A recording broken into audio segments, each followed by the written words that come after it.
അസ്സലാമു അലൈക്കും വറഹ്മത്തുള്ളാഹി തആല വബറകാതുഹു. ഇന്ന് നമ്മുടെ ഇടയിൽ ധാരാളം ചർച്ച ചെയ്യപ്പെട്ടുകൊണ്ടിരിക്കുന്നതും തെറ്റിദ്ധരിക്കപ്പെട്ടുകൊണ്ടിരിക്കുന്നതുമായൊരു വിഷയമാണ് നബിദിനാഘോഷം എന്നുള്ളത്. നബി സല്ലല്ലാഹു അലൈഹി വസല്ലമ ജനിച്ച ദിവസമായ റബീഉൽ അവ്വൽ 12-ന് എന്തെങ്കിലും പോരിശകൾ മഹത്വങ്ങൾ ഉണ്ടോ എന്നുള്ള വിഷയവും ധാരാളം അഭിപ്രായ വ്യത്യാസങ്ങളുള്ള ഒരു വിഷയമാണ്. ഈ വിഷയത്തിൽ മഹാനായ മുസ്തഫ ഹസ്രത്ത് ഇന്ന് തെക്കൻ കേരളത്തിൽ ഗർജിക്കുന്ന സിംഹമെന്ന് വിശേഷിപ്പിക്കാവുന്ന ശരീഅത്ത് നിയമങ്ങളെ സവിസ്തരം പ്രതിപാദിക്കുന്ന ധാരാളം ക്ലാസുകൾ നടത്തുന്ന, അതുപോലെ തന്നെ മഹത്തരമായ മന്നാനിയ അറബിക് കോളേജിലെ പ്രൊഫസറും അവിടുത്തെ പ്രിൻസിപ്പളുമായ മഹാനവറുകളുടെ ഒരു ക്ലാസ് നമുക്കൊന്ന് കേൾക്കാം. നബിദിനത്തിനോടനുബന്ധിച്ച് നബിദിനാഘോഷം നടത്തൽ തെറ്റാണോ അതോ പ്രതിഫലം അർഹിക്കുന്ന കാര്യമാണോ എന്നുള്ളത് മഹാനവറുകൾ വളരെ നല്ല രീതിയിൽ മനസ്സിലാകുന്ന രീതിയിൽ തന്നെ വിസ്തരിക്കുന്നുണ്ട്. അത് നമുക്കൊന്ന് കേട്ടിട്ട് അടുത്ത ചർച്ചകളിലേക്ക് കടക്കാം. നബിദിനം ആഘോഷം,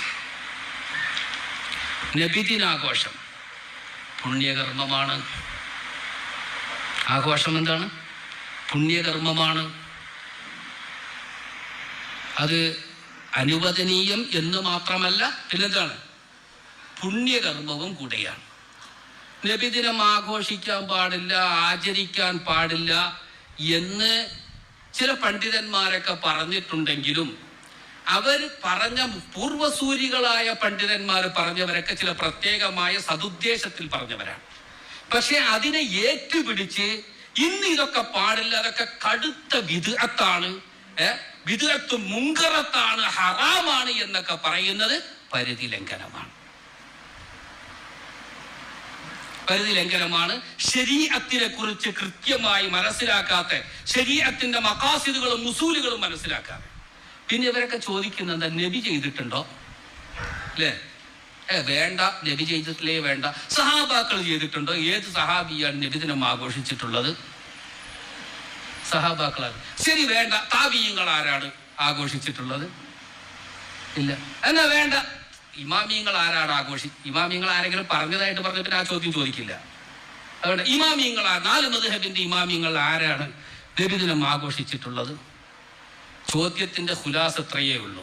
ശരീഅത്തിൽ തെളിവ് ഫിഇല് മാത്രമാണ്. നബിയുടെ ഫിഇലുൻ നബി, ഫിഇലു സഹാബി, പിന്നെ ഫിഇലു താബിഈ അല്ലെങ്കിൽ ഫിഇലുൽ അയിമ്മ. അവർ ചെയ്താൽ മാത്രം ശറഈൽ തെളിവ്, ചെയ്തില്ലെങ്കിൽ തെളിവില്ല എന്നല്ല പറഞ്ഞതിന്റെ ഹാസിൽ. ആ പറഞ്ഞതിന്റെ ഹാസിൽ അതല്ലേ. നബിദിനം ആഘോഷിച്ചിട്ടുണ്ടോ? ആര്? സഹാബാക്കളാണ്. അപ്പൊ സഹാബാക്കളുടെ ഫിഇൽ ഉണ്ടെങ്കിൽ മാത്രമാണ് ശറഈൽ തെളിവ്. ഫിഇൽ ഇല്ലെങ്കിൽ എന്തില്ല, തെളിവില്ല.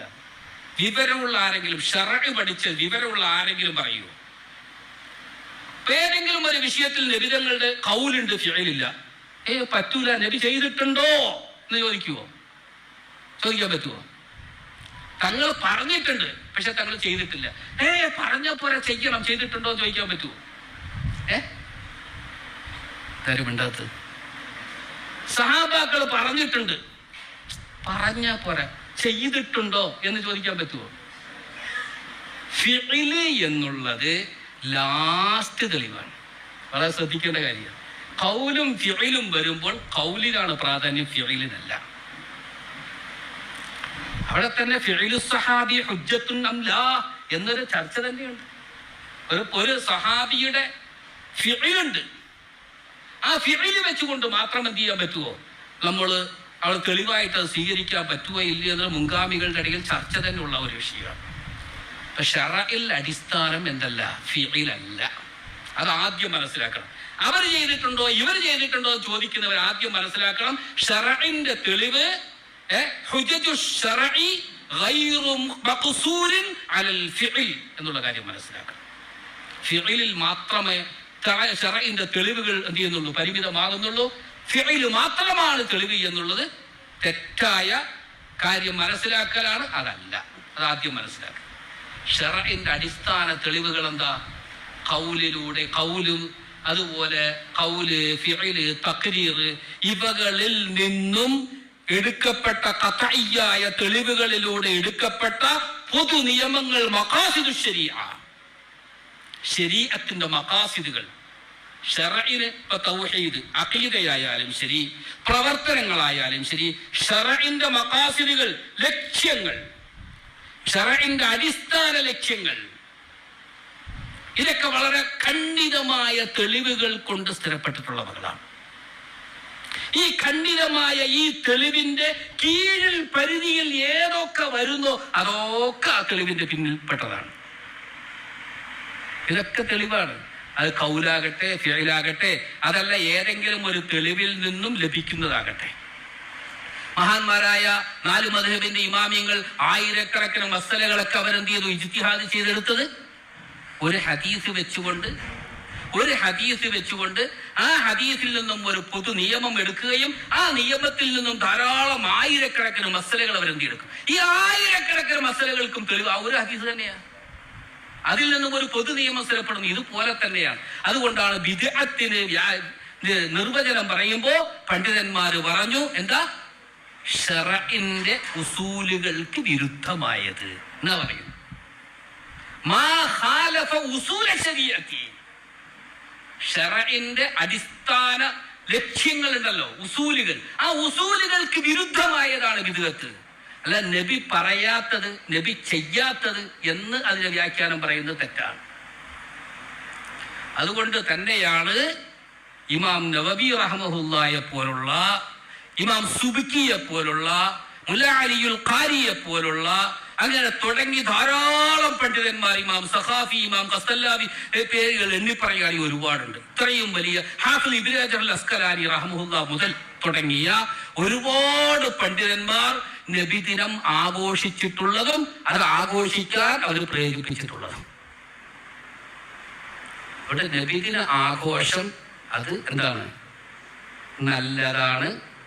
അവരുടെ നല്ല നബിയോടുള്ള മഹബത്തിന്റെ പേരിലും നബി എന്ന ആ നിഅമത്ത് തനിക്ക് ലഭിച്ചതിലുള്ള സന്തോഷ പ്രകടനത്തിന്റെ ഭാഗവുമാകുകയാണെങ്കിൽ അത് പുണ്യകർമ്മവുമാണ്. യുസാബു അലൈഹി ഫഅലുഹു, അത് കൂലി കിട്ടും. എന്നാൽ ഏത് നബിദിനാഘോഷമാണ് പുണ്യകർമ്മം? എങ്ങനെ നബിദിനം ആഘോഷിച്ചാലാണ് പുണ്യമാകുന്നത്? എങ്ങനെ നബിദിനം ആഘോഷിച്ചാൽ കുറ്റകരമാകും, ശിക്ഷയാകും, ദീനിനെ പിച്ച് ചീന്തലാകും? അതും കൂടെ നമ്മൾ ഈ നബിദിനം ആഘോഷിച്ച് ഈ പണ്ഡിതന്മാർ അതുകൂടെ പറഞ്ഞു തന്നിട്ടുണ്ട്. നബിദിനം ആഘോഷിക്കാൻ പറഞ്ഞതോടൊപ്പം എങ്ങനെ ആഘോഷിക്കണം എന്നുകൂടെ ഈ പണ്ഡിതന്മാർ പറഞ്ഞു തന്നിട്ടുണ്ട്. നമ്മളെല്ലാവരെയും നബിദിനം ആഘോഷിക്കാൻ പറയും. അതിനെതിരെ വരുന്ന പുത്തൻവാദികളുടെ വാദങ്ങൾക്ക് മറുപടി പറയും. അത്രയേ ഉള്ളൂ. ഈ മഹത്തുക്കളൊക്കെ എങ്ങനെ ആഘോഷിക്കാൻ പറഞ്ഞു എന്നുള്ളത് നമ്മൾ പറയില്ല, അത് ചെയ്യൂല. എന്തേ? മഹാനായ ഹാഫിദ് ഇബ്നു ഹജർ അൽ അസ്ഖലാനി റഹ്മഹുല്ലാഹ് മഹാനവറുകളാണ്. മഹാനവറുകളുടെ വാക്ക് എടുത്തുദ്ധരിച്ചുകൊണ്ടാണ് ഇമാം സുയൂത്തി അൽ ഹാദിയിൽ നബിദിന ആഘോഷം പുണ്യകരമാണ് എന്ന് സ്ഥാപിക്കുന്നത്. ഹാഫിദ് ഇബ്നു ഹജർ അൽ അസ്ഖലാനി റഹ്മഹുല്ലാഹ് പറയുന്നത് കേൾക്കി. قال شيخ الإسلام حافظ العصر أبو الفضل أحمد بن حجر رحمه الله. അദ്ദേഹം പറഞ്ഞിട്ട് അവിടെ പറയുന്നതിന്റെ ഹാസിൽ ചുരുക്കം ഇതാണ്: നബിദിനം ആഘോഷിക്കുന്നത് ഏതടിസ്ഥാനത്തിലാണ്? അള്ളാഹുവിന്റെ നിഅമത്ത്, അഷ്റഫുൽ ഖൽഖ് എന്ന നിഅമത്ത് നമുക്ക് ലഭിച്ചതിലുള്ള ആ ശുക്ർ, നന്ദി രേഖപ്പെടുത്തുക, അള്ളാഹുവിന് ആ ശുക്രി വെളിപ്പെടുത്തുക എന്നുള്ള നിലയിലാണ് നബിദിന ആഘോഷം. അപ്പൊ ശുക്രിന്റെ മേൽ അറിയിക്കുന്ന ഏത് പ്രവർത്തനവും ചെയ്യാം. ആ ദിവസം നോമ്പ് പിടിക്കുക. ചില ചോദിക്കില്ലേ, നബി നിങ്ങൾ നോമ്പല്ലേ പിടിച്ച്, നിങ്ങളെന്താ നോമ്പ് പിടിക്കുക? നമ്മൾ നോമ്പ് പിടിക്കേണ്ടെന്ന് പറഞ്ഞോ? നോമ്പ് പിടിക്കുക, നിസ്കരിക്കുക, ഖുർആൻ പാരായണം ചെയ്യുക, സദഖ ചെയ്യുക, അങ്ങനെയെല്ലാം ശുക്രിന്റെ മേൽ അറിയിക്കുന്ന ഏതൊക്കെ പ്രവർത്തനങ്ങളുണ്ടോ അവകളൊക്കെ ആ ദിവസം നമ്മൾ ചെയ്യാം. അതുപോലെ സുറൂർ, സന്തോഷം. നമുക്ക് നിയമത്തിൽ കിട്ടിയാൽ സന്തോഷിക്കുന്നുണ്ടല്ലോ. ഇവിടെ വീട്ടിലൊരു കുട്ടി ജനിച്ചു, അല്ലെങ്കിൽ ആരെങ്കിലും യാത്ര കഴിഞ്ഞ് തിരിച്ചു വന്നു, ഇങ്ങനെയൊക്കെ ഉണ്ടല്ലോ. അപ്പൊ സന്തോഷത്തിന്റെ ദിവസങ്ങളുണ്ടല്ലോ. ഈ സന്തോഷത്തിന്റെ മേൽ അറിയിക്കുന്ന, സന്തോഷം പ്രകടിപ്പിക്കാൻ വേണ്ടി നമുക്ക് എന്ത് ചെയ്യാം? ഏതെല്ലാം മാർഗങ്ങൾ ശറഅ് അനുവദിച്ചിട്ടുണ്ടോ ആ രൂപത്തിലൊക്കെ സന്തോഷം പ്രകടിപ്പിക്കാം. എന്ന് പറഞ്ഞിട്ട് നബിദിനത്തിൽ ചെയ്യേണ്ട കാര്യങ്ങൾ എന്തൊക്കെയാ? എന്താണ് നബിദിനത്തിൽ ചെയ്യേണ്ടത്? മഹാനവറുകൾ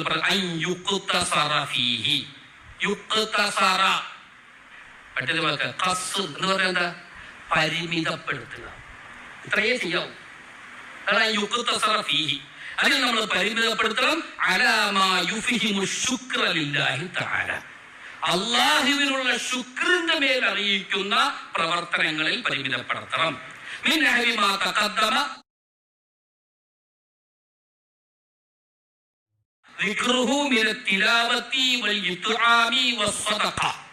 ഇതൊക്കെയാ ചെയ്യേണ്ടത്.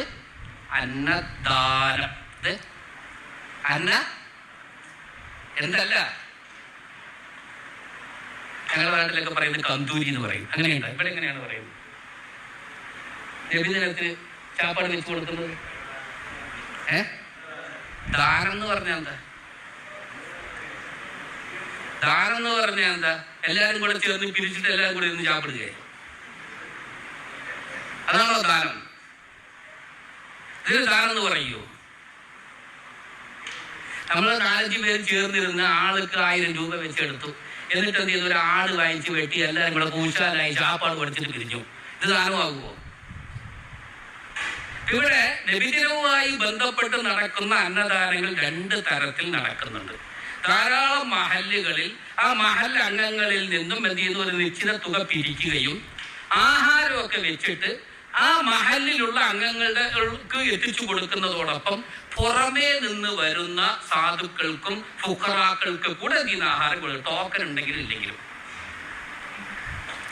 ടോക്കൻ ഉണ്ടെങ്കിലും ഇല്ലെങ്കിലും പുറമേ നിന്ന് വരുന്ന സാധുക്കൾക്കും മറ്റുമൊക്കെ എന്ത് ചെയ്യുന്ന ആഹാരം നൽകുന്ന ഒരു രീതിയുണ്ട്. ഇതൊന്ന്. രണ്ടാമത് രീതി, കാശ് കൊടുത്തവർക്ക് ടോക്കൻ കൊടുക്കും. ആ ടോക്കൻ കൊണ്ടുവരുന്നവർക്ക് മാത്രം ആഹാരം, ബാക്കിയുള്ളവർക്ക് ആർക്കും അങ്ങോട്ട് പ്രവേശനമില്ല. ഇതും നടക്കുന്നു. ഇല്ലേ? ഇല്ല ഇല്ല എന്ന് പറയുന്നു. അപൂർവമായിട്ടല്ല ഇങ്ങനെയും നടക്കുന്നുണ്ട്. ഈ 2 എണ്ണത്തിൽ ആദ്യം പറഞ്ഞത് ഇത് പിരിക്കണമല്ലോ. പൈസ വെറുതെ ആകാശത്ത് നിന്ന് ഇറങ്ങില്ലല്ലോ. അപ്പൊ ആ നാട്ടുകാരെല്ലാരും കൂടെ ചേർന്ന് ആളുടെ കയ്യിൽ കാശ് എടുക്കുക. അപ്പൊ അവരെല്ലാരും കൂടെ ചേർന്ന് പള്ളിയുടെ പൈസയാകാൻ പാടില്ല കേട്ടോ. അത് ജമാഅത്തിന്റെ പൈസയാകാൻ പാടില്ല. അത് വളരെ ശ്രദ്ധിക്കണം. പള്ളിയുടെ പൈസ ഇതിനു വേണ്ടി എടുത്തു കഴിഞ്ഞാൽ അത് ഹറാമാണ്. പള്ളി പൈസ എടുക്കാൻ പാടില്ല. പിന്നെ നാട്ടുകാരിൽ നിന്നും ഇതിനു വേണ്ടി പിരിച്ച് ആഹാരമൊക്കെ തയ്യാറാക്കി ആ മഹലിലുള്ളവർക്കും പുറത്തു നിന്ന് വരുന്നവർക്ക് എല്ലാവർക്കും കൊടുക്കുമ്പോൾ എല്ലാവർക്കും ഒരുപോലെ തന്നെ കൊടുക്കണമെന്നൊന്നുമില്ല. അംഗങ്ങൾ കൂടുതലുള്ളവർക്ക് അതനുസരിച്ചൊക്കെ കൊടുക്കും. വരുന്നവർ ആരെയും തടയില്ല. ആഹാരം കഴിക്കാൻ അവിടെ വരുന്നവരാരെയും എന്തിയില്ല, തടയില്ല. ഇത് അന്നദാനത്തിൽ പെട്ടതാണ്, പുണ്യപ്രവർത്തിയാണ്. ഇൻഷാ അല്ലാഹ് ഷെയ്ഖ് ജീലാനിയെ കുറിച്ച് പറയുമ്പോൾ നമുക്ക് സമയം കിട്ടുകയാണെങ്കിൽ അതിലേക്ക് കിടക്കാം. ഷെയ്ഖ് ജീലാനി ഏറ്റവും കൂടുതൽ പ്രാധാന്യം നൽകിയിട്ടുള്ള അന്നദാനത്തിനാണ്. അപ്പൊ ഇൻഷാ അല്ലാഹ് പിന്നെ പറയാം. അപ്പൊ ഇത് നല്ല കാര്യമാണ്. എന്നാൽ കുറച്ച് പേര് എന്ത് ചെയ്ത് ചേർന്ന് പിരിച്ചു, ചാപ്പാട് വെച്ചു, അവർ തന്നെ എന്ത് ചെയ്ത് കഴിച്ചു. പുറമേ നിന്ന് വരുന്നവർക്ക് ആർക്കും എന്ത് ചെയ്യുന്നില്ല, ഒന്നും കൊടുക്കുന്നില്ല എങ്കിൽ അത് അന്നദാനമല്ല. അവിടെ ദാനം എന്ത് ചെയ്യില്ല, അതിന് പെടില്ല. 2 രൂപ 2 രീതിയിലും നടക്കുന്നുണ്ട്. ആദ്യം പറഞ്ഞത് ശർഈയാണ്, ശരീഅത്ത് അനുകൂലിച്ചതും പുണ്യകർമ്മമാണ്. രണ്ടാമത് പറഞ്ഞത് കുറ്റകരമാണ്. അത് നബിതങ്ങളുടെ പേരിൽ ചെയ്യുകയാണെങ്കിൽ കുറ്റകരം എന്ന് പറഞ്ഞതാണ്. നബിതങ്ങളുടെ പേരിൽ ചെയ്യുമ്പോഴും കുറ്റകരമാണ്. അല്ലാതെ ഇപ്പൊ 4 പേര് ചേർന്ന് കാശ് പിരിച്ച് ഒരു ചാപ്പാട് ഉണ്ടാക്കി എല്ലാവരും കൂടെ തിന്നുന്നതിൽ എന്ത് കുഴപ്പം? അത് മുബാഹല്ലേ, അവിടെ കുഴപ്പമൊന്നുമില്ലല്ലോ. നബിതങ്ങളുടെ പേരിലാകുമ്പോഴാണ് എന്ത് ചെയ്യുന്നത്, അത് കുറ്റകരമാണ്. അവിടെ ഇരിക്കട്ടെ. എന്നിട്ട് അദ്ദേഹം പറയുന്നു സദഖകൾ ചെയ്യപ്പോ പലവിടെയും എന്ത് ചെയ്യുന്നുണ്ട്, ഒരുപാട് ജീവകാരുണ്യ പ്രവർത്തനങ്ങളൊക്കെ നടത്തുന്നുണ്ട്. നബിദിനവുമായി ബന്ധപ്പെട്ട് അല്ലെ, വീട് വെച്ച് കൊടുക്കുന്നത്, അതുപോലെ പാവപ്പെട്ട പെൺകുട്ടികൾക്ക് കല്യാണത്തിന്റെ തുക, ഇങ്ങനെ തുടങ്ങി ഒരുപാട് ജീവകാരുണ്യ പ്രവർത്തനങ്ങൾ നടത്തുന്നുണ്ട്. ഇങ്ങനെയുള്ളവകൾ നബിതങ്ങളുടെ മദ്ഹിന്റെ മേൽ അറിയിക്കുന്ന എന്തെങ്കിലുമൊക്കെ പാടുക, പറയുക, വഅദ് മജ്ലിസുകൾ നടത്തുക, അതൊക്കെ അതിൽപ്പെട്ടു. വഅദ് മജ്ലിസുകൾ നടത്തുക, മൗലിദ് പാരായണം നടത്തുക,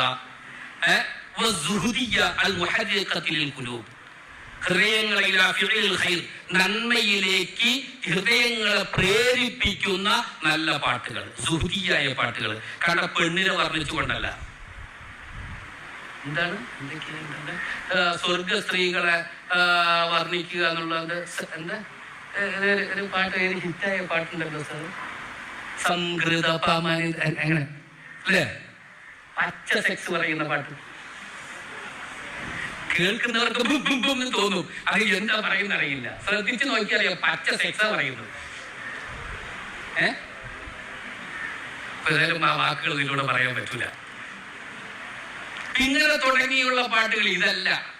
സുഹുദിയായ പടച്ചോനെ ഓർമ്മപ്പെടുത്തുന്ന, ആഖിറത്തിനെ കുറിച്ച് ഓർമ്മിപ്പിക്കുന്ന, നന്മകൾ ചെയ്യാൻ പ്രേരിപ്പിക്കുന്ന സുഹുദിയായ പാട്ടുകൾ. ഇതൊക്കെയാണ് നബിദിനവുമായി ബന്ധപ്പെട്ട് മൗലിദ് പാരായണം, വഅദ് പരിപാടികൾ, അന്നദാനം, സദഖ, ഇങ്ങനെ തുടങ്ങിയുള്ള ഇത്തരം നല്ല ആരാധന, നല്ല കർമ്മങ്ങൾ. നബിതങ്ങൾ ആരാണ്, നബിതങ്ങളുടെ സ്വഭാവം എന്താണ്, നബിതങ്ങൾ എന്തൊക്കെ നമ്മൾ ഈ ഉമ്മത്തിന് വേണ്ടി ചെയ്തു എന്നൊക്കെ എന്ത് ചെയ്യുക, നബിതങ്ങളെ കുറിച്ചൊന്ന് പരിചയപ്പെടുത്തുക, ലോകത്തിന് പരിചയപ്പെടുത്തുക. ഇതൊക്കെയാണ് നബിദിനവുമായി ബന്ധപ്പെട്ട് നമ്മൾ ചെയ്യേണ്ടത്. ഇനി അടുത്തുകൂടെ ശ്രദ്ധിച്ചോളെ. ഞാൻ എഴുതിയത് എൻ്റെ വകയല്ല. അമ്മാമാലിക്ക, ഇനി ഇതിനോട് തുടർന്ന് നടക്കുന്ന മിനസ്സമാഇ വല്ലഹ്വി, വിനോദങ്ങൾ. സമാ എന്ന് പറഞ്ഞു കഴിഞ്ഞാൽ സൂഫിയാക്കളുടെ ഇസ്തിലാഹിൽ പറയുന്ന ഒരു പദമാണ്. നല്ല പാട്ടും ഡാൻസും ഒക്കെ ആയിട്ട് എന്ത് ചെയ്യുക, പാട്ട് പാടുമ്പോൾ ആ പാട്ടിൽ ഒത്തെന്ത് ചെയ്യുക, ഡാൻസ് കളിക്കുക, നൃത്തം ചെയ്യുക. ഇന്നത്തെ നൃത്തമല്ല, അവരുടെ ആ ഒരു വജിദ് എന്ന് പറയും, ആ ഒരു രൂപത്തിൽ കാണിക്കുന്ന ആ ഒരു നൃത്തം. ഇതൊക്കെ ഇതുപോലൊക്കെ അവിടെ പറയപ്പെടും മാക്കാനമിന്ദാലിക്ക മുബാഹൻ, സമാഇൽ മുബാഹായ സമാഇ. ഇപ്പൊ ദഫ് മുട്ടുന്നത്, ദഫ് മുട്ടി പാട്ടുകൾ മുബാഹാണ്, ശറഅ് അനുവദിച്ചിട്ടുള്ളതാണ്. ആ ദഫ് മുട്ടുന്ന സമയത്ത് നൃത്ത ചുവടുകൾ വെക്കുന്നതും കുഴപ്പമില്ല. റഖസ് അനുവദിച്ചിട്ടുണ്ട്, തുഹഫയിലൊക്കെ ഉണ്ട് റഖസ്. ആ ദഫിൽ ചിലങ്കി ഉണ്ടെങ്കിലും ശരി ഇല്ലെങ്കിലും ശരി. ചിലങ്കിയോടെയുള്ള ദഫും എന്ത് ചെയ്യാൻ മുട്ടാറുണ്ട്. ഹനഫി മദ്ഹബിൽ ചിലങ്കിയുള്ളത് പാടില്ല. പക്ഷെ അതേ സമയത്ത് തുഹഫയിൽ ഷാഫി മദ്ഹബിൽ അസഹായ അഭിപ്രായം ചിലങ്കിയുള്ള ദഫാണെങ്കിൽ എന്ത് ചെയ്യാൻ മുട്ടാം. ദഫ് മുട്ടുമ്പോൾ ഒരു കളിയുണ്ടല്ലോ. ഇത്തരം ഇതൊക്കെയാണ് മുബാഹായ. ഈ മുബാഹായവകൾ കുഴപ്പമില്ല. പക്ഷേ ഹറാമൻ, ഹറാമായ വിനോദങ്ങൾ, ഔ മക്രൂഹൻ, അല്ലെങ്കിലോ മക്രൂഹായ വിനോദങ്ങൾ, അതൊക്കെ തടയണം, പാടില്ല. നബിദിനത്തിന്റെ പേരിൽ ചെയ്യുകയാണെങ്കിൽ കടുത്ത ഹറാമാണ്.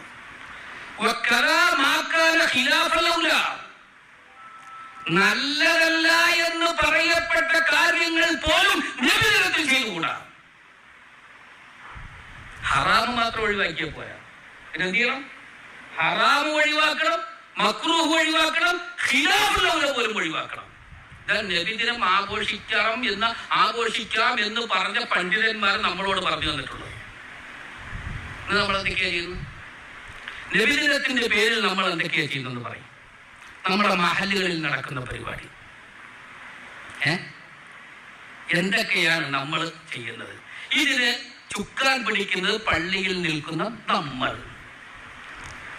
ചോദിച്ചാൽ പറയും, ഉസ്താദേ എനിക്കതിൽ തൃപ്തി ഉണ്ടായിട്ടൊന്നും അല്ല, എനിക്കതിൽ യോജിപ്പുണ്ടായിട്ടൊന്നും അല്ല, പിന്നെ എന്ത് ചെയ്യണം? കൂടെ നിന്നല്ലേ പറ്റൂ. നിങ്ങളെ പോലെ ഇങ്ങനെ 4 പേര് കൂടെ നിന്നത് കൊണ്ടല്ലേ ഇതിങ്ങനെ ഉലുമ്പ് കൂടി കൂടി കൂടി കൂടി ശറഇന്റെ സർവ്വ സീമകളും ലംഘിക്കുന്ന ഒരു അവസ്ഥയിലേക്ക് എത്തിയത്. എന്നിട്ട് ഇതിലൊക്കെ നമ്മൾ തെളിവ് പറഞ്ഞു കൊടുക്കണോ? നബിദിനത്തിന് പേരിൽ അല്ലാഹുവിന്റെ റസൂലിന്റെ പേരിൽ മഹാനായ ഇബ്നുൽ ഹാജി റഹ്മത്തുള്ളാഹി അലൈഹി തന്റെ അൽ മദ്ഖലിൽ പറയുന്ന ഒരു ഗൗരവമായ ഒരു വാക്കുണ്ട്. സാധാരണ ദിവസത്തിൽ ചെയ്യുന്നതിനേക്കാൾ കടുപ്പം കൂടിയതാണ്, കടുപ്പമേറിയ ഹറാമാണ് നബിദിനത്തിൽ തോന്നിയാസങ്ങൾ ചെയ്യൽ. കാരണം ഈ ദിവസം ഇബ്നു അബീൽ ഹാജി റഹ്മത്തുള്ളാഹി പറയുന്ന ഈ ദിവസമുണ്ടല്ലോ നബിദിനം, ഇത് പരിശുദ്ധ റമദാനിലെ 27ാം രാവ് പോലെയും മറ്റുമൊക്കെ പവിത്രമായ ദിവസമാണ്. അള്ളാഹുവിന്റെ റസൂലിനെ ഈ ഭൂമിയിലേക്ക് അയക്കാൻ അള്ളാഹു തിരഞ്ഞെടുത്ത ദിവസമാണ്. ആ ദിവസത്തിൽ തന്നെ അല്ലാഹുവിന്റെ റസൂലിന്റെ പേരും പറഞ്ഞിട്ട് അല്ലാഹുവിന്റെ റസൂലിന്റെ ദീനിനെ ചവിട്ടിക്കുന്ന പരിപാടി നമുക്ക് എങ്ങനെ സഹിക്കാൻ കഴിയും? നമുക്ക് എങ്ങനെ അനുകൂലിക്കാൻ പറ്റും? പണ്ഡിതന്മാരെല്ലാവരും ഒറ്റക്കെട്ടായിട്ട് അവരവരുടെ മഹല്ലുകളെ നിയന്ത്രിക്കുകയാണെങ്കിൽ ഈ പരിപാടികൾ ഈ തോന്നിയാസങ്ങൾക്ക് ഒരു പരിധി വരെ നിൽക്കില്ലേ? നമ്മൾ ഉണ്ടാതിരിക്കുന്നു. മഹല്ലുകൾ തീരുമാനമെടുക്കണം. ചെയ്യുന്ന കുറെ പിള്ളേരല്ലേ? ആ പിള്ളേരെ നിയന്ത്രിക്കാൻ എന്തേ മഹല്ലുകൾക്ക് കഴിയില്ലേ? മഹല്ലുകൾ തീരുമാനിച്ച് പണ്ഡിതന്മാർ ഏകോപിച്ച്, അതാത് പ്രദേശത്തുള്ള പണ്ഡിതന്മാർ ഏകോപിച്ച് നബിദിനത്തിൽ ചെയ്യേണ്ട കാര്യങ്ങൾ ഇന്നലൊക്കെ ഇന്നലൊന്നും ചെയ്യാൻ പാടില്ല എന്ന് കണിശമായി പറഞ്ഞാൽ ഒരു പരിധിവരെ നമുക്ക് നിയന്ത്രിക്കാൻ പറ്റുമല്ലോ. ഇവിടെ വിദഗ്ധർക്ക് മറുപടി പറയുന്നതിൽ മാത്രമായി നമ്മുടെ ശ്രദ്ധ. നബിദിനം ആഘോഷിക്കണം എന്ന് പറയുന്നതിൽ മാത്രമായി നമ്മുടെ ശ്രദ്ധ. ആ പേരിൽ കാണിക്കുന്ന തോന്നിയാസങ്ങൾ, ആ പേരിൽ കാണിക്കുന്ന ഹറാമുകളും ബിദ്അത്തുകളും മുൻകറാത്തുകളും, അതിനെ എതിർക്കാൻ നമുക്ക് സമയം കിട്ടുന്നില്ല. കണ്ടാലും കാണാതെ വിടുന്നു. അല്ലാഹു കാക്കട്ടെ. അൽഹംദുലില്ലാ, വളരെ മഹത്തരമായൊരു വിശാലമായ ക്ലാസ്സാണ് നമ്മൾ കേട്ടത്. അപ്പോൾ നമുക്ക് കാര്യം മനസ്സിലായി. നബിദിനം ആഘോഷിക്കേണ്ട രീതിയിൽ ആഘോഷിച്ചു കഴിഞ്ഞാൽ അത് പ്രതിഫലാർഹമായ കാര്യമാണ്. അന്നദാനങ്ങൾ ചെയ്യുക, പാവപ്പെട്ടവർക്ക് ഭക്ഷണങ്ങൾ പാകം ചെയ്തു കൊടുക്കുക, അതുപോലെയുള്ള സൽക്കർമ്മങ്ങൾ ചെയ്യുക. അങ്ങനെയുള്ള പ്രവർത്തനങ്ങൾ പുതിയ തലമുറകൾക്ക് നബിയെ പരിചയപ്പെടുത്തി കൊടുക്കുക. നബിയുടെ ജീവിത ചിട്ടകൾ, ചര്യകൾ മറ്റുള്ളവരിലേക്ക് പകർന്നു കൊടുക്കുക. നബിയുടെ ചരിത്രങ്ങൾ പ്രതിപാദിക്കുന്ന സംഗമങ്ങൾ ഉണ്ടാക്കുക. അങ്ങനെയുള്ള സൽക്കർമ്മങ്ങളൊക്കെ ചെയ്തു കഴിഞ്ഞാൽ അതൊക്കെ പ്രതിഫലം കിട്ടുന്ന കാര്യമാണെങ്കിലും ഇന്ന് ധാരാളം അനാചാരങ്ങളും ധൂർത്തുകളും ഇസ്രാഫുകളും സംഭവിക്കുന്ന ഒരു മേഖലയാണ് നബിദിനാഘോഷം എന്നുള്ളത്. മറ്റുള്ളവരെ ബുദ്ധിമുട്ടിക്കാതെ, ഒരു പുൽക്കൊടിയെപ്പോലും ബുദ്ധിമുട്ടിക്കാതെ ജീവിച്ച നബി സല്ലല്ലാഹു അലൈഹി വസല്ലമയുടെ ആ ജന്മദിനത്തിനോടനുബന്ധിച്ച് ധാരാളം ബുദ്ധിമുട്ടലുകൾ, ഇസ്രാഫുകളൊക്കെ സംഭവിക്കുന്നുണ്ട്. മണിക്കൂറോളം റോഡുകൾ ബ്ലോക്കാകുന്ന രീതിയിൽ, വഴികൾ തടസ്സപ്പെടുത്തുന്ന രീതിയിലുള്ള സമ്മേളനങ്ങളും, അതുപോലെ തന്നെ മറ്റുള്ളവരെ ശബ്ദമലിനീകരണമുണ്ടാക്കുന്ന രീതിയിൽ ദഫ്മുട്ടിൻ്റെ മറവുകളിലൊക്കെ DJ പാർട്ടികൾ പോലുള്ള ധാരാളം ശബ്ദമലിനീകരണങ്ങൾ ഉണ്ടാക്കുന്ന സംഗതികൾ ഇന്ന് നടമാടുന്നുണ്ട്. അങ്ങനെയുള്ള തെറ്റുകളൊക്കെ എതിർക്കപ്പെടേണ്ടതാണ്. അതുപോലെയുള്ള ലഹരിയുടെ ഉപയോഗവും അതുപോലെ അന്യ സ്ത്രീ പുരുഷ സമ്പർക്കവുമൊക്കെ നമ്മൾ തടയപ്പെടേണ്ട കാര്യങ്ങളാണ്. അതൊക്കെ വെറുക്കപ്പെടേണ്ടതും അതൊക്കെ തെറ്റാണെന്ന് അവരെ ബോധ്യപ്പെടുത്തേണ്ടതുമാണ്. അല്ലാഹു തആല കാര്യങ്ങൾ മനസ്സിലാക്കാനുള്ള തൗഫീക്ക് നൽകട്ടെ. അല്ലാഹുവിൻ്റെ തൃപ്തിയിൽ ജീവിക്കുവാനും നബിയുടെ പൊരുത്തത്തോടുകൂടി മരണപ്പെടാനുള്ള തൗഫീക്ക് നൽകട്ടെ. അസ്സലാമു അലൈക്കും വറഹ്മത്തുള്ളാഹി തആല വബറകാതുഹു.